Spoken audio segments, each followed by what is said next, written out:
What happens when the person you trust more than anyone becomes the very reason your entire life collapses overnight? Before the story begins, hit subscribe on, channel name, and like, plus comment right now, because what you're about to hear will shake you. It started with a simple morning routine, coffee, a stretch, and a quick glance at my banking app.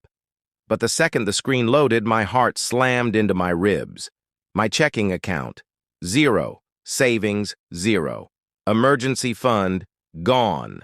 Every account, empty. At first I thought it was a glitch. I refreshed again and again. My fingers trembled as I opened the transaction history, long lists of withdrawals and transfers, all from a device linked to someone in my trusted circle. It didn't make sense until I saw the name, my sister. For a moment, the world went silent. Not the peaceful kind. This was the kind of silence where your thoughts scream louder than sound. I called her once, twice, 20 times. No response. Then a message popped up from a friend. "Bro, your sister and her boyfriend left town last night. They said they were starting over somewhere else." Starting over. With my entire life savings. My chest tightened as I stared at the empty balance. Memories hit me. Paying her rent, helping her through breakups, defending her in family arguments. And now this? I whispered into the quiet room. Why would you do this? But the only answer was the cold glow of my wiped-out bank account. That was the moment everything changed. The house was silent, but inside my mind a storm was tearing everything apart. I kept pacing from one end of the room to the other, phone in my hand, scrolling through messages like a detective desperate for clues. Nothing made sense. Why would she do something like this? The family group chat had exploded. Did she really take the money? Maybe it was an accident? Her boyfriend, he always felt off. Everyone had an opinion. Everyone was typing. But no one could feel the weight pressing down on my chest, the sharpness of betrayal cutting through my breathing. Then my cousin called. His voice had that uneasy tone, the kind people get when they're about to uncover something you're not ready to hear. "Bro, I saw her last night. She kept saying she wanted a better life, that she was tired of watching you succeed while she felt stuck. I thought she was just venting. I didn't think she'd do this. A better life. Using my destruction as her doorway." I let out a strange laugh, the kind that only comes when your heart is breaking and your brain can't handle the weight of it. And then came a voice note. Her best friend. Her voice trembled. She was scared. She told me her boyfriend was pushing her to do something big, something she didn't want. He kept telling her, "This is our chance. We'll start fresh." She said, "This is wrong. I don't want to do this." She was crying. My fingers went cold. This wasn't just betrayal. This was manipulation, pressure, fear, a web I didn't even know she was trapped in. Then my phone buzzed again, my celebrity guest friend from the channel. His voice hit like an entrance in a movie. "Man, I heard everything. I'm not letting you go through this alone. Pack a bag. I'm coming. We're gonna find her, wherever she is." His confidence was exactly the fire I needed. I grabbed a bag without thinking. My mind kept repeating one question: did my sister do this willingly, or was she being controlled?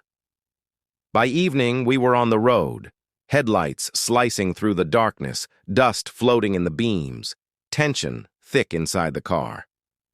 "Whatever we find out there," he said quietly. "Are you ready?" I wasn't, not even close, but I nodded anyway. Sometimes it doesn't matter if you're ready. You just have to go.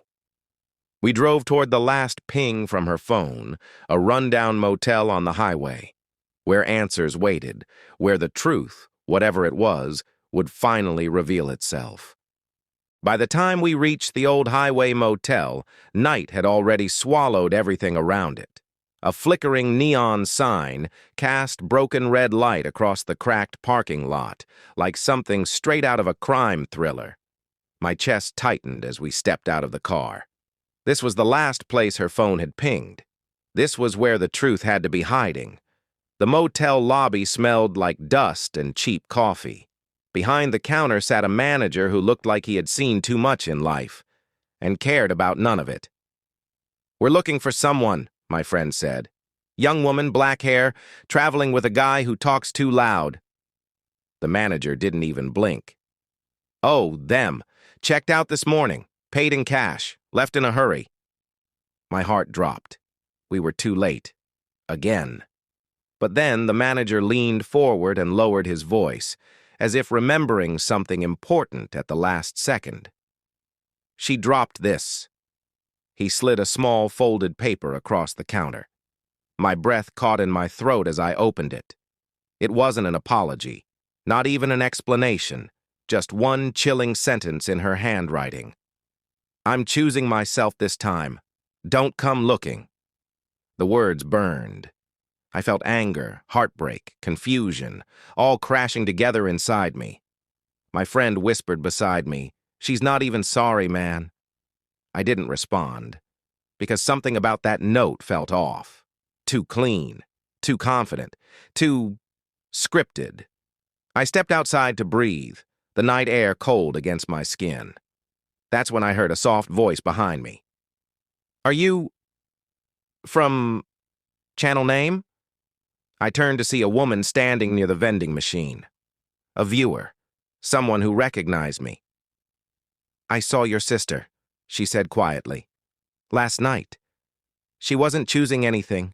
She was shaking, crying. She kept saying she didn't want to go. He kept pulling her." My blood ran cold. "She didn't look like she was in control," the woman continued. "Her boyfriend, he was angry, pushing her, telling her they had to leave before morning.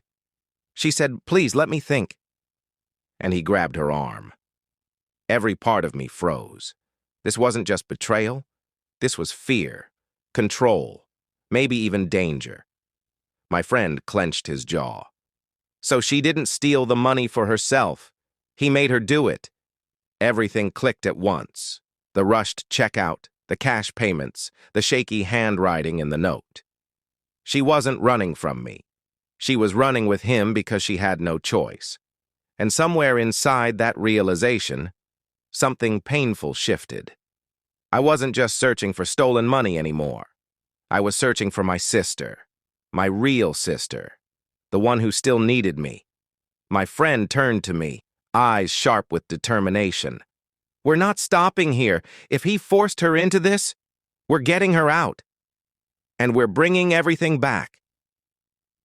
The cold wind rustled across the empty parking lot as we stood there. Two figures in the middle of a dark night, staring down the road ahead. A road that promised danger, confrontation, and truths I wasn't sure I was ready to hear. But there was no going back now. Because somewhere out there, my sister was waiting. And this time, I wasn't going to arrive too late. The sun hadn't even risen when everything finally unraveled. Hours after we left the motel, a flood of notifications started blowing up my phone. Messages, missed calls, even tags on social media. At first, I ignored them. My head was still stuck in the fear and anger swirling around my sister's disappearance. But one message stopped me cold. A stranger had posted on social media, "I think I just saw the girl everyone's talking about. She's at the gas station off Highway 19. She looks terrified." My heart slammed into my chest. We raced toward the location, tires screeching as the car swerved onto the exit. And then, there she was. Standing near the back of the station, shoulders small, eyes red, clutching a backpack like she was holding on to the last piece of herself. She wasn't with him. She was alone. Completely alone. When she saw me, her legs almost gave out. She whispered, "I didn't want to do it. He made me. He said he'd leave me with nothing if I refused." She was shaking so hard I had to hold her up. The pain in her voice wasn't the pain of guilt. It was the pain of someone who'd been trapped for far too long. But before she could finish explaining, police sirens echoed from the highway. Turns out someone had recognized the boyfriend's face on social media, Screenshots, posts, videos. The whole story had gone viral overnight. People weren't just watching, they were helping, sharing locations, posting updates, sending tips. Within an hour, the police had him surrounded. He tried to run, but the moment he stepped into the open, officers tackled him to the ground. Cameras flashed, bystanders shouted, some even yelled my channel's name. My sister hid her face, crying quietly. "It's over," I whispered. "You're safe now." But over wasn't the right word, because the moment the news broke, everything exploded. Media headlines everywhere. Brother tracks down sister after shocking theft. Boyfriend manipulates woman into stealing family savings. Social media helps rescue victim of financial abuse. Comments, thousands of them, poured across every platform.